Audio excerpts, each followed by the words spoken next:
Döwlet başçylygymyzyň Abdullah Kerwani ak tama geldi. Bu ýerde hormatly prezidentimiz mehirli gaçlandy. Döwlet başçylygymyz bu ýerde hormatly mehmanlar üçin niýetlenen kitapda ýadgarlyk ýazdy. Sonra hormatly prezidentimiz bilen Amerikanyň Birleşik Ştatlarynyň prezidenti Donald Trump'yň arasynda duş geçirli. Prezident Donald Trump hormatly prezidentimizi mehirli mübareklep, Merkezi Aziya Amerikanyň Birleşik Ştatlary formatyna sammitde gatnaşmaga çakyly kabul eden üçin hoşalyk bildirdi.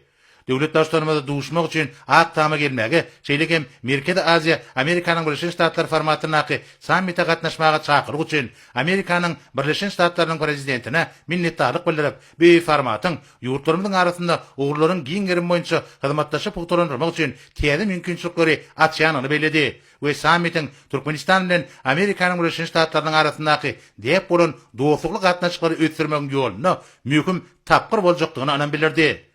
Hormatly prezidentimiz Türkmenistanyň başlangyjy boýunça 2025-nji ýylyň dünýä jemgyýetçiligi tarapyndan halkara paragatçylyk we ananşmak ýyldyrıp ýylan edilenini belläp, Birleşik Ştatlaryň ýurdumyzyň bir başlangyjyny gollandygyny, Türkmenistanyň hem Amerikanyň Birleşik Ştatlary bilen dostlukly we ýüzary beýiklikde gatnaşyklaryň puturlandyrmagyna uly ähmiýet berýänini belledi.